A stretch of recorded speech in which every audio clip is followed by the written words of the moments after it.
Hello friends, my name is Shalan Priyar. Hashtag class 12th electric field and charge. Second video है जिसमें हम पिछले video में परावैद्युत पदार्थ के बारे में पढ़ चुके हैं। अब थोड़ा सा आवेश विद्युत क्षेत्र एवं चुंबकीय क्षेत्र किस प्रकार उत्पन्न होता है इसको पढ़ लेते हैं, समझ लेते हैं। कौन सा करता है देख लेते हैं। एक स्थिर आवेश अपने चारों ओर केवल विद्युत क्षेत्र उत्पन्न करता है। मतलब जो आवेश स्थिर है, मतलब रुका हुआ है, वो अपने चारों ओर केवल विद्युत क्षेत्र उत्पन्न करता है। और जबकि गतिमान जो मतलब चल रहा है, वो आवेश जो गतिमान आवेश है ना, वो विद्युत क्षेत्र एवं चुंबकीय क्षेत्र दोनों उत्पन्न करता है। और इसमें भी दो कंडीशन होती हैं, दो शर्तें होती हैं। यदि आवेश नियत वेग से गतिमान हो, मतलब एक समान वेग से, मतलब एक निश्चित वेग से चल रहा है, तो ये केवल विद्युत क्षेत्र एवं चुंबकीय क्षेत्र उत्पन्न करेगा। जबकि अगर उसका वेग बार बार परिवर्तित हो रहा है, नियत समय पर परिवर्तित हो रहा है, त्वरित आवेश, विद्युत आवेश मतलब विद्युत क्षेत्र, चुंबकीय क्षेत्र एवं विद्युत चुंबकीय विकिरण, ये विद्युत चुंबकीय विकिरण ये अतिरिक्त रूप से ये उत्पन्न करेगा। इस प्रकार आगे देखते हैं क्या देखते हैं हम आवेश के देख लेते हैं क्या गुण, या आवेश के गुण धर्म देख लेते हैं क्या होते हैं। पहला देख लेते हैं घर्षण द्वारा आवेशन किस प्रकार होता है। घर्षण द्वारा कि दो वस्तुओं को परस्पर रगड़ने पर उनके द्वारा आवेशन होने की प्रक्रिया को घर्षण विद्युत या घर्षण द्वारा आवेशन कहते हैं। इसको हम आसानी से इस प्रकार समझ सकते हैं। जब हम कांच की छड़ को रेशमी कपड़े से रगड़ते हैं तो क्या होता है कि कांच के कुछ इलेक्ट्रॉन रेशम की सतह पर चले जाते हैं। इस पर क्या होता है कि कांच की छड़ होती है ना, वो धनावेशित हो जाती है, उसमें इलेक्ट्रॉनों की कमी हो जाती है। और रेशम के कपड़ों पर क्या हो जाता है, रेशम के कपड़ों पर इलेक्ट्रॉनों की वृद्धि हो जाती है, जिस कारण से क्या हो जाता है, इलेक्ट्रॉन की वृद्धि के कारण ऋणायन आ जाता है उस पर। फिर देख लेते हैं इसके उदाहरण। आप देख सकते हैं बिल्ली का रोएदार चर्म, या बिल्ली की क्या कह सकते हैं खाल, ऊनी कपड़ा, ये धनावेश के प्रतीक हैं। और जब ऊनी कपड़े को रबर, एम्बर, एबोनाइट या प्लास्टिक इन शब्द से रगड़ा जाता है ना, तो क्या होता है कि घर्षण द्वारा आवेशन होता है इनके द्वारा। फिर चालन द्वारा आवेशन देख लेते हैं। जब किसी आवेशित चालक को किसी अनावेशित चालक के संपर्क में लाया जाता है, तब दोनों चालकों पर समान प्रकृति का आवेश फैल जाता है, और इस प्रक्रिया को चालन द्वारा या संपर्क द्वारा आवेशन कहते हैं। इसको हम इस प्रकार समझ सकते हैं कि मान लेते हैं कि एक धनावेश है, उसके पास में किसी अनावेशित, मतलब न धनायन है न ही ऋणायन है, इस प्रकार के किसी मतलब वस्तु को लेकर आते हैं, तो क्या होता है कि वे उन दोनों को जब परस्पर संपर्क में लाते हैं तो क्या होता है कि ये जो धनावेश पर जो इलेक्ट्रॉन जो धनावेश पर जो आवेश था ना, वो धनावेश तथा अनावेशित दोनों पर बराबर इलेक्ट्रॉन क्या हो जाते हैं, स्थानांतरित हो जाते हैं। तो मान लेते हैं पहले धनावेश पर 10 थे इलेक्ट्रॉन, और जब दूसरी वस्तु को जो अनावेशित है उसको लेकर आए तो दोनों पर समान रूप से +5 फैल गए। इस प्रकार होता है चालन द्वारा आवेशन। और प्रेरण द्वारा आवेशन ये एक इस प्रकार होता है प्रक्रिया जिसके अंतर्गत एक आवेशित वस्तु द्वारा अनावेशित वस्तु पर संपर्क किए बिना विपरीत प्रकृति का आवेश उत्पन्न कर दिया जाए, इसे कहते हैं प्रेरण द्वारा आवेशन। आगे देख लेते हैं विद्युतदर्शी क्या होता है, इसके बारे में पढ़ लेते हैं। क्या होता है विद्युतदर्शी देख लेते हैं। यह एक उपकरण है, ये क्या होता है, एक इक्विपमेंट होता है, उपकरण होता है, जिसकी सहायता से किसी वस्तु पर आवेश की उपस्थिति को ज्ञात किया जाता है। क्या किया जाता है, आवेश की उपस्थिति को ज्ञात किया जाता है। इस प्रकार के उपकरणों में अत्यधिक संवेदी तथा सामान्यतः प्रयुक्त होने वाला उपकरण स्वर्णपत्र विद्युतदर्शी है। ये प्रश्न पूछा जाता है कई बार, किस उपकरण का उपयोग किया जाता है पर सामान्यतः स्वर्णपत्र विद्युतदर्शी। फिर देख लेते हैं विद्युत आवेश का मात्रक। विद्युत आवेश की परिभाषा हम पूर्व पर पढ़ चुके हैं, तो आगे देख लेते हैं इसका मात्रक। पहले ये देख लेते हैं कि विद्युत आवेश या आवेश सदिश राशि न होकर अदिश राशि होती है, ये अदिश राशि होती हैं। और इसका मात्रक एसआई पद्धति में देख लेते हैं तो होता है एम्पियर इंटू सेकेंड, मतलब एम्पियर सेकेंड, या इसको कूलाम कहते हैं सामान्यतः। ये कैसे आया, ये आप देख सकते हैं ऐसे कि आपको पता है कि विद्युत धारा क्या होती है। आई इज इक्वल टू क्या होता है, क्यू बाई टी, मतलब आवेशों की प्रवाह की दर। तो अगर हम टी को पक्षांतर कर दें तो वहाँ आई इंटू आ जाता है क्या, टी, वो बराबर हो जाता है क्यू के। इसी को कहते हैं एम्पियर इंटू सेकेंड। टी आ गया, इस प्रकार आ गया क्यू, ये हो गया इसके बराबर। और यदि मतलब देख लेते हैं फिर एक कूलाम की परिभाषा देख लेते हैं, क्या होता है एक कूलाम। एक कूलाम की परिभाषा इस प्रकार है कि यदि किसी चालक में 1 एम्पियर विद्युत धारा 1 सेकेंड तक प्रवाहित की जाती हैं तो उस चालन से प्रवाहित आवेश 1 कूलाम होता है। ये इस प्रकार एक कूलाम की परिभाषा है। और इसका अविमीय सूत्र देख लेते हैं। एटी मीन्स यहाँ पर एम्पियर को ए से दर्शाया गया है और टी ये विमीय सूत्र लिखने का तरीका है, या ये लिख सकते हैं, या M0 L0 A1 T1 इस प्रकार दर्शा सकते हैं। और CGS पद्धति में इसका मात्रक होता है स्टेट कूलाम। क्या होता है, स्टेट कूलाम। और आवेश का सबसे छोटा मात्रक होता है क्या, स्थिर वैद्युत इकाई ESU, या फ्रैंकलिन, बेंजामिन फ्रैंकलिन वैज्ञानिक के नाम पर है। फिर देख लेते हैं आवेश का विद्युत चुंबकीय मात्रक EMU, या इसको ये भी कहते हैं एब कूलाम। 1 कूलाम बराबर होता है 3 × 10⁹ ESU, स्थिर वैद्युत इकाई, या 3 × 10⁹ फ्रैंकलिन हो जाएगा, कह सकते हैं, जो किसके बराबर होगा 1/10 एब कूलाम के होता है। एब कूलाम का 1/10 होता है। फिर देख लेते हैं आवेश का सबसे बड़ा मात्रक, इम्पोर्टेंट क्वेश्चन बनता है, परीक्षा में आने के लायक होता है, फैराडे होता है। 1 फैराडे होता है 96,500 कूलाम के बराबर। 1 माइक्रो कूलाम बराबर होता है 10⁻⁻6 कूलाम। और 1 नैनो कूलाम होता है, वो होता है 10⁻⁻9 कूलाम। आगे देख लेते हैं आवेशों के गुणधर्म देख लेते हैं किस प्रकार होते हैं। सबसे पहला है विद्युत आवेशों की निश्चरता। क्या देख लेते हैं, विद्युत आवेशों की निश्चरता। इसमें होता क्या है कि किसी वस्तु पर आवेश निर्देश तंत्र के चुनाव से स्वतंत्र, आवेश निर्देश तंत्र के चुनाव से स्वतंत्र होता है, अर्थात किसी वस्तु पर आवेश उसके वेग पर निर्भर नहीं करता है। ये इम्पोर्टेंट लाइन है, नहीं करता है, चाहे वस्तु स्थिर हो या गतिशील, या ये भी कह सकते हैं अथवा वो आपेक्षिकीय वेग से गतिशील हो, उसका आवेश समान रहता है। अथवा ये गुणधर्म क्या कहलाता है, इस प्रकार को क्या ये गुणधर्म होता है, वो इसे क्या कहते हैं, विद्युत आवेश की निश्चरता, मतलब वेग पर निर्भर नहीं करता आवेश, ये है सामान्यतः ये कह सकते हैं। फिर Q जो विराम अवस्था में होता है ना, वही Q गतिशील अवस्था या गति अवस्था में होगा, दोनों में आवेश समान होगा, परिवर्तित नहीं होगा। फिर देख लेते हैं विशिष्ट आपेक्षिकता के सिद्धांत के अनुसार किसी वस्तु का द्रव्यमान निम्न प्रकार हम ज्ञात करते हैं या परिवर्तित होता है। M = m0/√1 - v² / c²। यहाँ पर आपको बता देता हूँ कि m बराबर क्या है, यहाँ m क्या है, m गतिशील अवस्था में या गत्यावस्था में वस्तु का द्रव्यमान है, m0 विराम अवस्था में वस्तु का द्रव्यमान है, v यहाँ वस्तु का वेग है, c निर्वात में प्रकाश की चाल है जो होती है 3 × 10⁸ मीटर/सेकेंड। ये आप सबको समझ में आ गया। अब आगे बढ़ते हैं विद्युत आवेश का संरक्षण नियम या विद्युत आवेश का संरक्षण, ये क्या होता है इसको समझते हैं। क्या होता है कि आवेश को न तो उत्पन्न किया जा सकता है और न ही नष्ट किया जा सकता है, आवेश का केवल स्थानांतरण होता है। किसी विलगित निकाय में कुल आवेशों का बीजगणितीय योग सदैव नियत रहता है।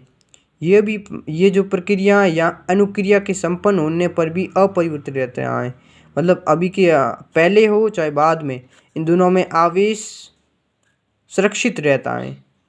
इसे क्या कहते हैं? आवेश संरक्षण का सिद्धांत कहते हैं। अब आगे प्रोसीड करते हैं, आगे बढ़ते हैं। एक और टर्म आ जाता है जिसका नाम है युग्म विलोपन। युग्म विलोपन ये होता क्या है, अब देखते हैं आगे। जब एक इलेक्ट्रॉन तथा इसका प्रतिकण मतलब एंटी पार्टिकल एक पॉजिट्रॉन होता है E+, एक दूसरे के अत्यंत समीप होते हैं, बहुत ज़्यादा पास होते हैं, तो ये परस्पर संयोग करके एक दूसरे का विनाश कर देते हैं, एक दूसरे को नष्ट कर देते हैं और दो फोटोन की उत्पत्ति करते हैं। फोटोन एक अनावेशित कण होता है। इस क्रिया में प्रारंभ में कुछ आवेश शून्य था, प्रारंभ में क्या था? कुछ शून्य था, अतः अंत में भी कुल आवेश क्या होगा? शून्य होगा। इस प्रकार ये क्या कर रहा है? आवेश संरक्षण नियम का पालन कर रहा है। जो इलेक्ट्रॉन और पॉजिट्रॉन दो गामा युग्म विलोपन का निर्माण कर रहे हैं।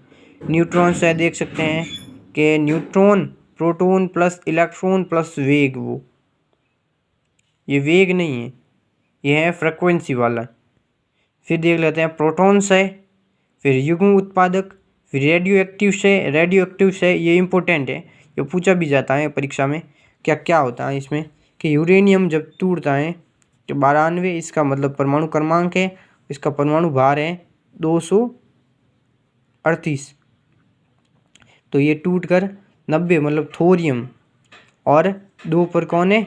हीलियम, इन दोनों में विभक्त हो जाता है। और नाभिकीय अभिक्रिया में इसी प्रकार होती हैं। क्या होती हैं कि नाइट्रोजन और हीलियम, नाइट्रोजन में 7 इलेक्ट्रॉन होते हैं और हीलियम में 2 इलेक्ट्रॉन, ये दोनों क्या करते हैं? फ्लोरीन जिसमें 9 इलेक्ट्रॉन बनता है, फ्लोरीन टूट जाता है फिर किस में? ऑक्सीजन और हाइड्रोजन में, जिसमें ऑक्सीजन में 8 इलेक्ट्रॉन होते हैं और प्लस हाइड्रोजन में 1 इलेक्ट्रॉन होता है। आगे देखते हैं। अब देखते हैं विद्युत आवेश का क्वांटमीकरण। अब विद्युत आवेश का क्वांटमीकरण समझते हैं, इसके बारे में क्या है इसको समझते हैं। पहले विद्युत आवेश का क्वांटमीकरण क्या है ये देख लेते हैं कि किसी वस्तु पर धनावेश या धन अथवा ऋणावेश इलेक्ट्रॉनों की कमी अथवा इलेक्ट्रॉनों की अधिकता के कारण होती है ना, इसको क्या समझते हैं। अतः किसी वस्तु पर आवेश का मतलब आवेश पर आवेश की मात्रा इलेक्ट्रॉन पर आवेश की मात्रा के पूर्ण गुणज के रूप में व्यक्त की जा सकती है। इस प्रकार आवेश की न्यूनतम मात्रा एक इलेक्ट्रॉन पर आवेश की मात्रा के बराबर होती है। इसे हम समझ सकते हैं, किसी वस्तु पर आवेश की मात्रा हमेशा क्या होगी पूर्ण संख्या के रूप में होगी, न कि भिन्न भिन्न के रूप में होगी, जैसे 2/3 इस प्रकार नहीं होगी। किस प्रकार होगी? प्लस हो सकती है या माइनस हो सकती है। प्लस माइनस ई मतलब इलेक्ट्रॉन पर ये लिखा है, इस प्रकार मान सकते हैं +-2e +-3e comma dot plus NE, N मतलब जो अंतिम इलेक्ट्रॉनों की संख्या होगी, पूरे इलेक्ट्रॉन ही हो सकती हैं। या किसी वस्तु पर आवेश Q = +-NE, ये फॉर्मूला है, Q = +-NE, जहाँ E इलेक्ट्रॉन पर आवेश की मात्रा है, इसे ही हम कहते हैं क्या? आवेश का क्वांटमीकरण। अब इसको अच्छी तरह से समझने की कोशिश करते हैं क्या कि आवेश के क्वांटमीकरण सिद्धांत के अनुसार है क्या? किसी भी वस्तु पर आवेश इलेक्ट्रॉन पर आवेश का पूर्ण गुणज होता है।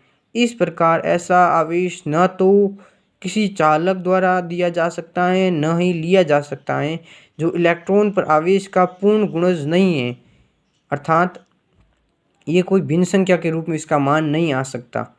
इलेक्ट्रॉन पर आवेश का पूर्ण गुणज नहीं हो सकता। इलेक्ट्रॉन पर आवेश की मात्रा कितनी होती है? 1.6 × 10⁻19 कूलाम होती हैं। ये इंपॉर्टेंट है, याद करनी ज़रूरी होती है।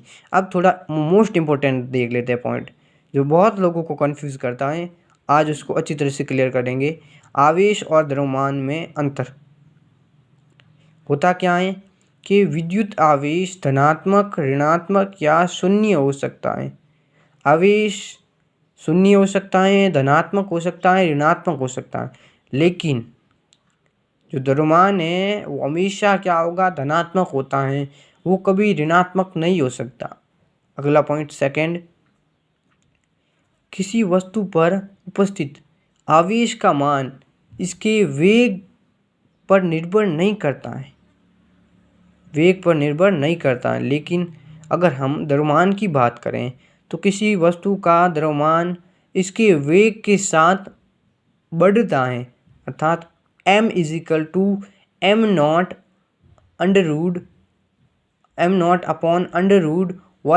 - v²/c²। अगला तीसरा पॉइंट ये समझा चुका हूँ मैं। अगला पॉइंट है आवेश क्वांटीकृत हैं। हम अभी ऊपर ही तो पढ़ा है आवेश क्वांटीकृत होता है। आपको नहीं समझ में आया तो ये अलग से ऊपर लिखा हुआ, इसको भी आप पढ़ सकते हैं। फिर देख लेते हैं कि द्रव्यमान होता है क्या है, क्वांटीकृत अभी तक स्थापित नहीं है, इसके बारे में अभी तक बताया नहीं गया है कि इसको क्वांटीकृत किया गया है या नहीं किया गया है। क्वांटीकरण या क्वांटीकृत समान। फिर देख लेते हैं चौथा पॉइंट, विद्युत आवेश सदैव सुरक्षित रहता है। विद्युत आवेश हमेशा सुरक्षित रहता है, मतलब विरामावस्था में जितना आवेश था वही गति अवस्था में होगा, लेकिन द्रव्यमान सुरक्षित नहीं है। इसे ऊर्जा में एवं ऊर्जा को द्रव्यमान में परिवर्तित किया जा सकता है। फिर देख लेते हैं पांचवा पॉइंट, आवेशों के बीच क्या होता है, आकर्षी या प्रतिकर्षी हो सकते हैं। ये मतलब इसके बीच में जो बल होता है ना, विद्युत बल, जिसको विद्युत बल ही कहते हैं ना, विद्युत बल आवेश आकर्षी या प्रतिकर्षी हो सकता है, मतलब अट्रैक्ट भी करेगा और रिपेल भी करेगा। आकर्षित मीन्स खुद को पास पास आएंगे, प्रतिकर्षी मीन्स दूर दूर जाएंगे। फिर गुरुत्वाकर्षण बल, इसमें द्रव्यमान है, इसका मतलब गुरुत्वाकर्षण बल लगेगा। गुरुत्वाकर्षण बल सदैव कैसा होता है, आकर्षी होता है, आकर्षण का बल होता है।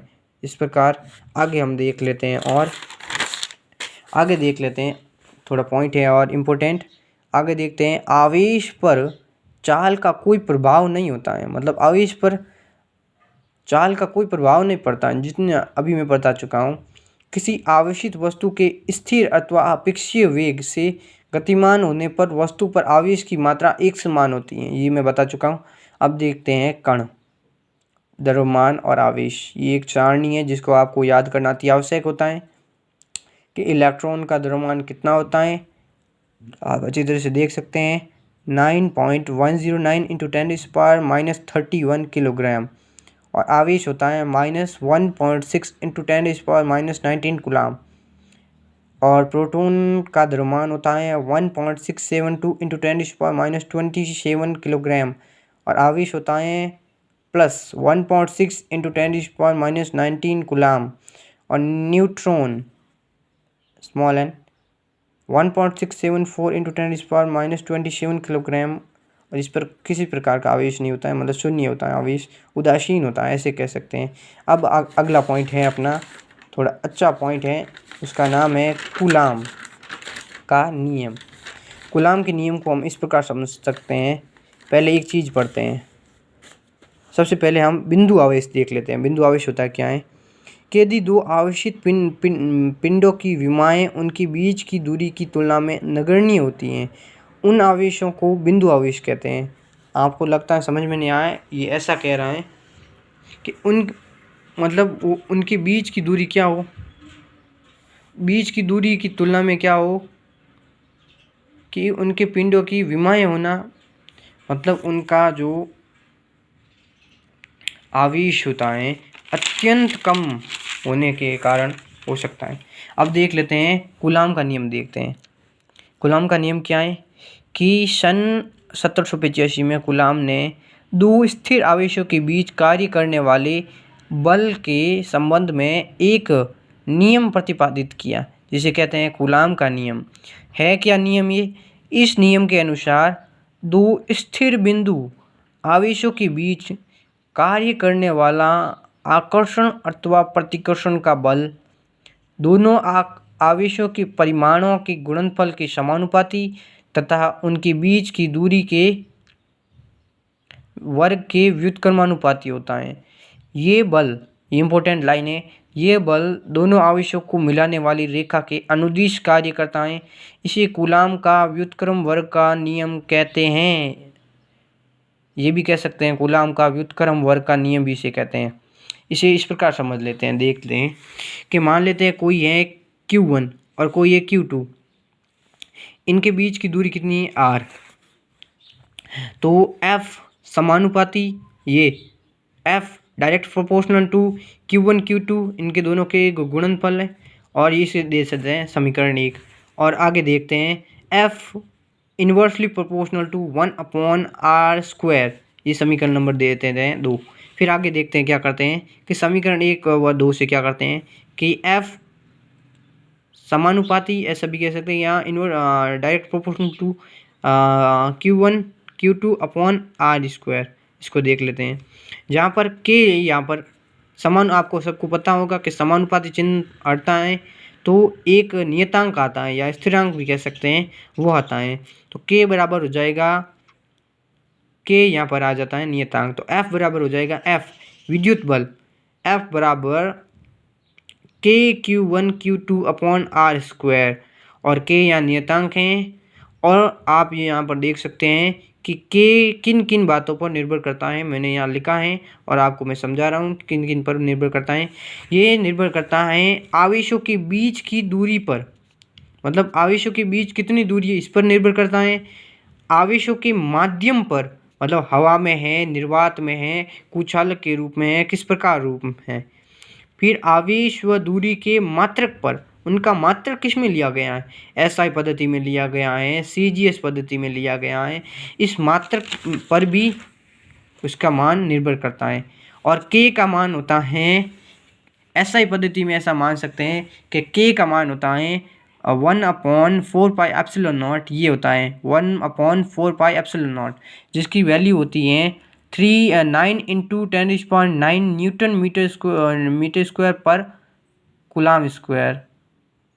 और आपको पता है F यहाँ पर के यहाँ रख देते हैं, क्या हो जाएगा F = 1/4πε0 Q1 Q2/r²।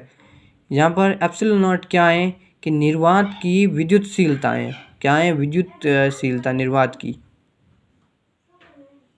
अब ε0 का मात्रक ज्ञात कर लेते हैं, क्या करते हैं मात्रक ज्ञात कर लेते हैं।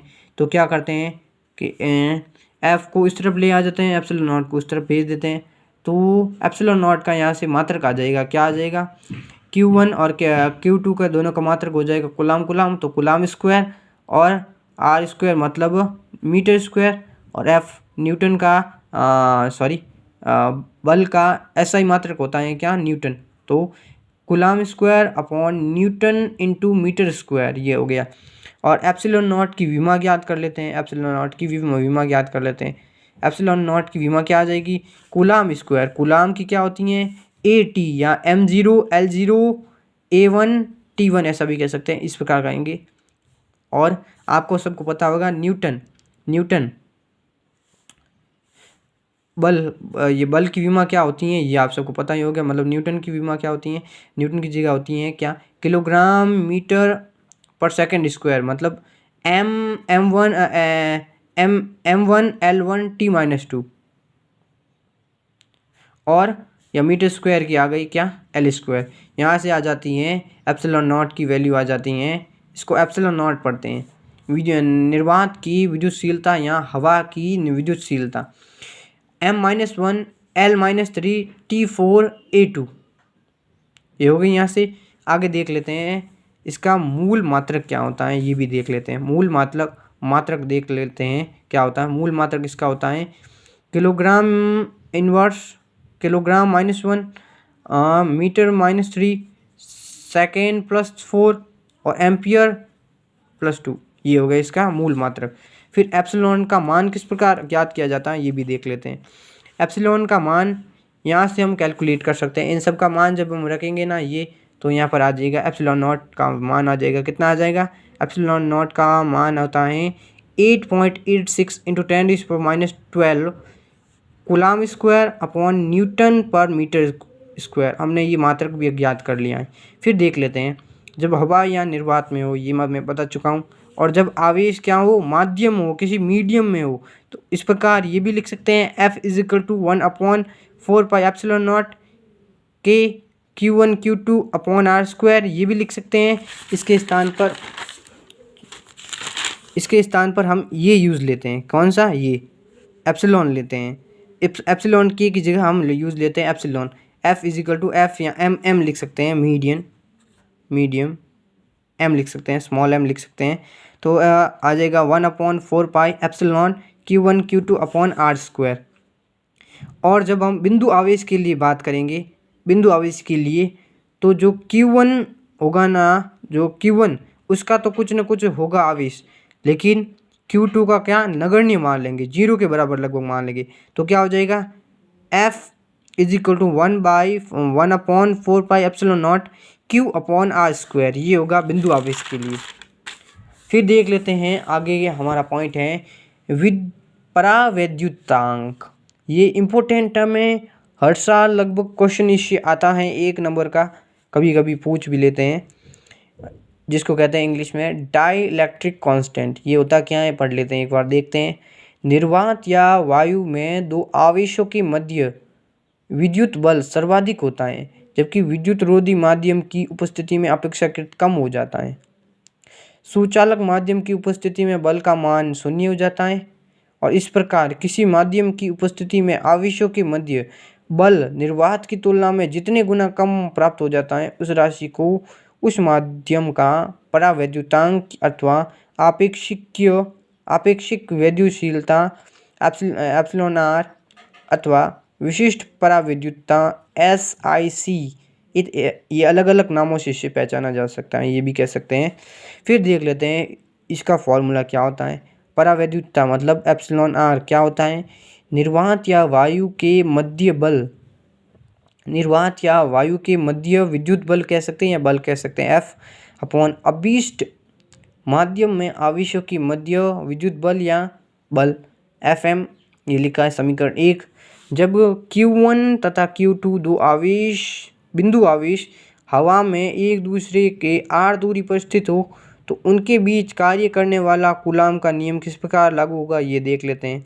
कूलाम का नियम क्या है, F is equal to 1/4 pi epsilon naught Q1 Q2 upon R square. ये समीकरण दे देते हैं इसे 2। और जहाँ एप्सिलॉन नॉट अथवा निर्वात की विद्युतशीलता है, यदि इन आवेशों के बीच एप्सिलॉन विद्युतशीलता वाला कोई माध्यम भर दिया जाता है, मतलब माध्यम के लिए जब होगी, तो उनके बीच कार्य करने वाला बल कितना होगा, विद्युत बल कितना होगा, F is equal to 1/4 pi epsilon Q1 Q2 upon R square. क्या करेंगे, समीकरण 2 में समीकरण 1 का भाग दे देते हैं। ओके, समीकरण 1 व 2 व 3 से कह सकते हैं। एप्सिलॉन आर कैसे आया, एप्सिलॉन आर आ गया, यहाँ पर इसका मान रख दिया। समीकरण क्या 1 में समीकरण 2 व 3 से मान रख दिया, इस प्रकार ये आ गया। और फिर F और FM की जगह जब मान रखा, तो epsilon R is equal to epsilon upon epsilon naught, ये आ गया समीकरण नंबर 5। इससे हमें क्या निष्कर्ष निकला, मतलब क्या मतलब कंक्लूड हुआ कि अतः किसी माध्यम का परावैद्युतांक उस माध्यम की निरपेक्ष विद्युतशीलता तथा निर्वात की विद्युतशीलता के अनुपात के बराबर होता है। अतः किसी माध्यम का परावैद्युतांक उस माध्यम की निरपेक्ष विद्युतशीलता तथा निर्वात की विद्युतशीलता के अनुपात के क्या होगा, बराबर होगा। अब ये इसके अलग अलग मान किस प्रकार होते हैं, देखते हैं कि माध्यम का प्रभाव किस प्रकार पड़ता है, ये देखते हैं। इफेक्ट ऑफ मीडियन किस प्रकार होता है, सबसे पहला पॉइंट है, जब दो आवेशों के बीच परावैद्युत माध्यम मतलब परावैद्युतांक एप्सिलॉन आर पूर्ण रूप से भर दिया जाता है, तो बल एप्सिलॉन आर गुणांक से घट जाता है। ये क्वेश्चन होगा पीछे, आप देख सकते हैं अपने क्वेश्चन आंसरों में, ये हो सकता है क्वेश्चन, एक अच्छा क्वेश्चन पूछ सकते हैं माध्यम का प्रभाव में परावैद्युतांक में। यदि सेकंड है यदि एक परावैद्युत माध्यम मतलब परावैद्युतांक एप्सिलॉन आर और मोटाई मान लेते हैं टी को आंशिक रूप से आवेशों के बीच रख दिया जाए, तो आवेशों के बीच प्रभावी दूरी क्या होगी। ये प्रभावी दूरी उस समय काम आती है जब ये मोटाई दी हुई हो, टी के रूप में आंशिक रूप से आवेशों के बीच रख दिया जाता है, तो आवेशों के बीच प्रभावी दूरी ये हो जाती है r minus T plus T under root epsilon R. ये F इज इक्वल टू हो जाएगा कितना, 1/4 pi epsilon naught Q1 Q2 upon R minus T plus T under root epsilon R. आगे देख लेते हैं। अब देख लेते हैं तीसरा पॉइंट है कि स्थिर वैद्युत प्रेरण की प्रक्रिया में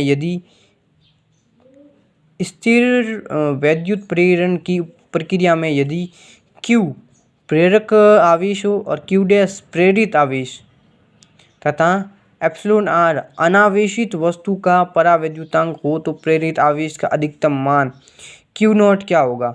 Q नॉट होगा, ये देख सकते हैं, minus Q bracket 1 minus epsilon R होता है। और एप्सिलॉन आर क्या होता है आपने पीछे पढ़ लिया है, क्या होता है? F अपॉन FM या एप्सिलॉन अपॉन एप्सिलॉन नॉट। ये माध्यम की प्रकृति पर निर्भर करता है कि माध्यम कहाँ पर हो रहा है। आप देख सकते हैं एप्सिलॉन आर एक विमाहीन राशि है, क्योंकि ये बल न्यूटन वाले सब कट जाएंगे। और ये देख सकते हैं कि निर्वात अथवा वायु के लिए एप्सिलॉन आर की वैल्यू है 1 है और एप्सिलॉन आर का न्यूनतम मान 1 ही होता है।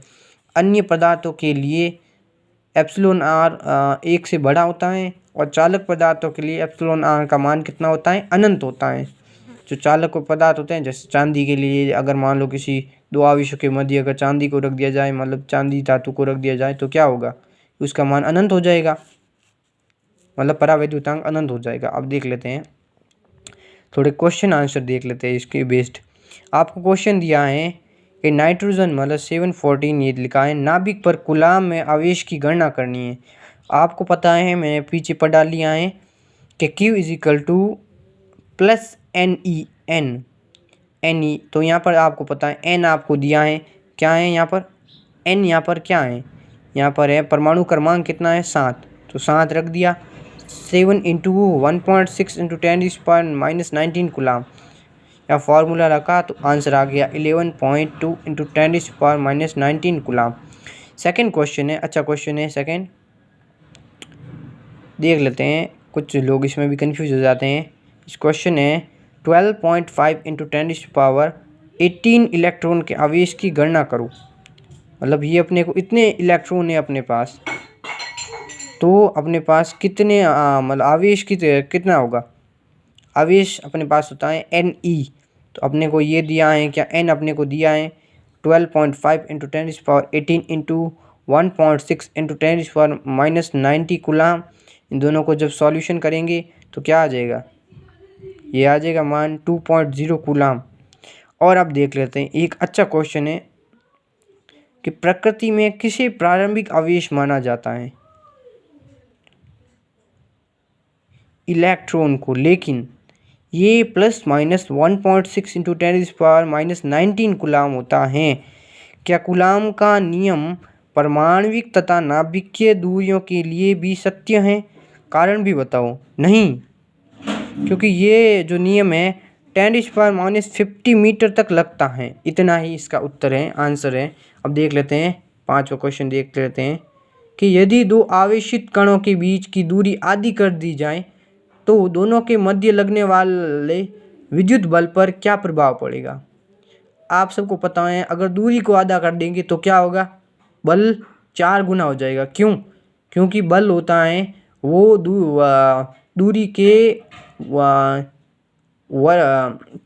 वर्ग के व्युत्क्रमानुपाती होता है। इस कारण से जब दूरी घट रही है, मतलब दूरी आधी हो रही है, तो बल 4 गुना बढ़ जाएगा, स्क्वायर हो जाता है। आधी हो जाए तो ये 4 गुना बढ़ जाएगा। फिर SI पद्धति में 1/4πε0 का मान क्या होता है? ये आप सबको पता होना चाहिए, newton into metre square upon coulomb square. अब एक अच्छा क्वेश्चन ये भी पूछा जाता है, क्या वह विद्युत बल जो कि एक आवेश किसी दूसरे आवेश पर आरोपित करता है बदल जाएगा यदि इनके समीप अन्य आवेशों को लाए जाए? नहीं, ये क्यों नहीं बदलता है, ये मैं पहले बता चुका हूँ। क्या गतिशील वस्तु की गति के कारण विद्युत आवेश का मान परिवर्तित होता है? नहीं होता है। ये भी मैं पहले बता चुका हूँ कि जो आवेश विरामावस्था में होगा वही गतिशील अवस्था में होगा, तब होगा। ये पढ़ चुका हूँ। अब नंबर क्वेश्चन देखते हैं, क्या स्थिर वैद्युत बल एक केंद्रीय बल है? सही बात है, क्योंकि ये स्थिर वैद्युत बल एक केंद्रीय बल है, केंद्र की ओर लगता है, क्योंकि ये आवेशों के केंद्रों को मिलाने वाली रेखा के अनुदिश कार्य करता है। फिर एक और 10वां क्वेश्चन देख लेते हैं और फिर वीडियो का लास्ट 11वां क्वेश्चन है, फिर कल करते हैं। दो बिंदु आवेशों के मध्य लगने मध्य बल किस प्रकार परिवर्तित होगा यदि उन्हें जिस माध्यम में रखा जाता है उसका परावैद्युतांक बढ़ जाए। इस स्थिति में बिंदु आवेशों के मध्य बल घट जाता है, ये मैं पहले बता चुका हूँ। फिर 11वां क्वेश्चन है, नियतांक k = 1/4πε0 का मान किन कारकों पर निर्भर करता है? माध्यम की प्रकृति तथा मापन की पद्धति पर, ये भी मैं पहले बता चुका हूँ। और आज का वीडियो अब इसी के साथ एंड करते हैं। Thank you.